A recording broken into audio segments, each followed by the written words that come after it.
Bonjour, donc aujourd'hui nous sommes dans le chapitre du produit scalaire.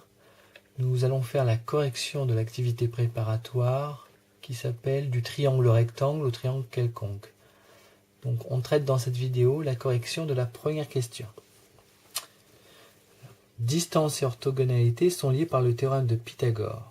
En effet, dire que le triangle ABC est rectangle en B équivaut à dire que la longueur AC au carré est égale à la longueur AB au carré plus la longueur BC au carré.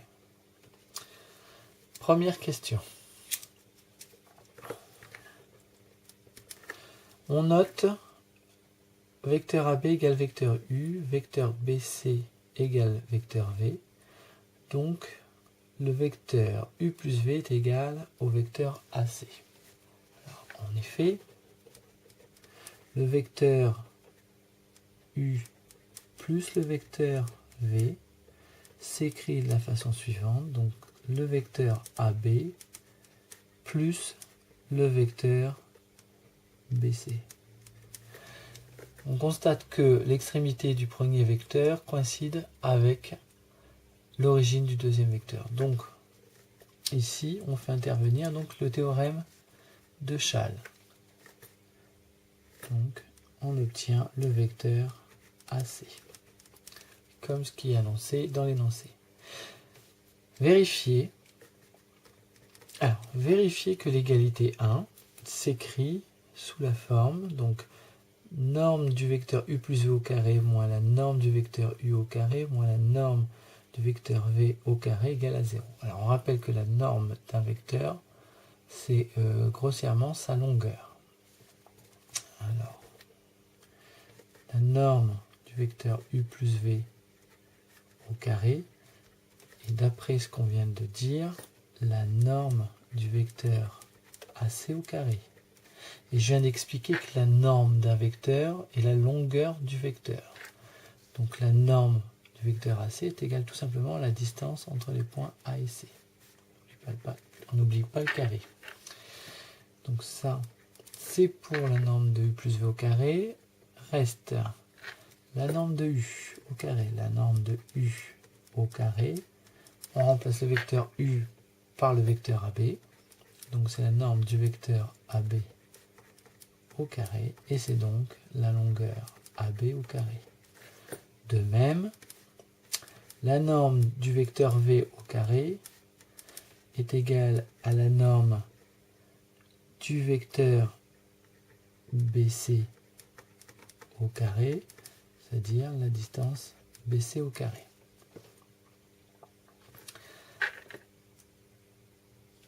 Alors, on y va.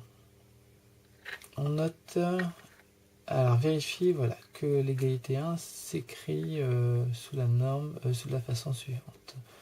Ok, donc on y va, on récapitule tout ce qu'on a dit. Donc norme de U plus V au carré moins norme de U au carré moins norme de V au carré est donc égal à AC au carré moins AB au carré moins BC au carré. Donc dire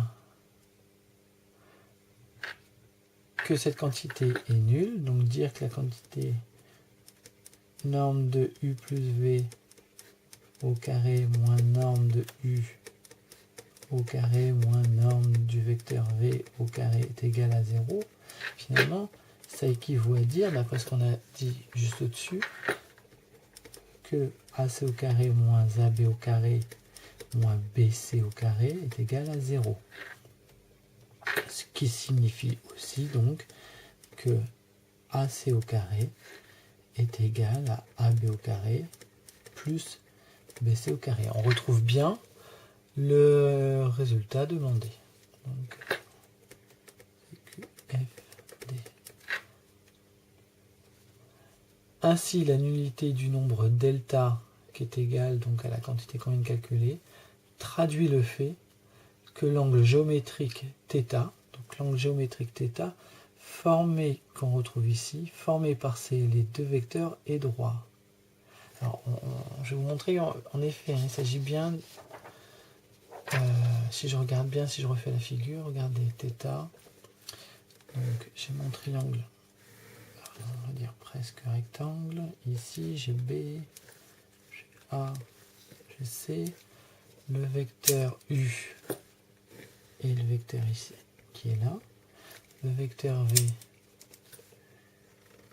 c'est ce vecteur-là, et donc l'angle formé par les vecteurs U et V, on retrouve aussi, je vais réécrire mon vecteur U ici,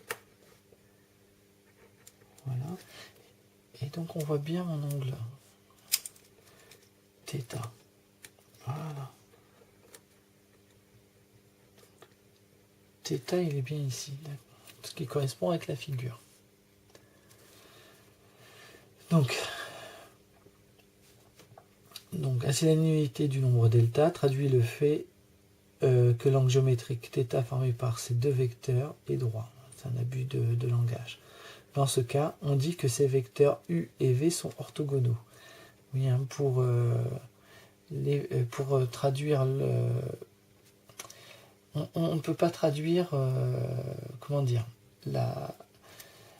le fait que des droites forment des angles droits, on dit qu'elles sont perpendiculaires. Et la perpendicularité implique un point d'intersection dans le plan. Dans l'espace, ça n'arrive pas toujours, parce que des droites ne sont pas toujours séquentes. Et pourtant, des droites qui ne sont pas parallèles, elles ne sont pas toujours séquentes. Dans le plan, des droites qui ne sont pas parallèles sont séquentes. Alors pour les vecteurs, on préfère employer le mot orthogonal, parce que ça n'implique pas qu'il y ait un point commun entre ces vecteurs. Là, ce point, il est imaginaire, et donc on utilise plutôt le mot orthogonal pour traduire cette notion de perpendicularité. Mais c'est une notion de perpendicularité, il n'y aurait pas forcément un point de rencontre. Voilà pour cette première question.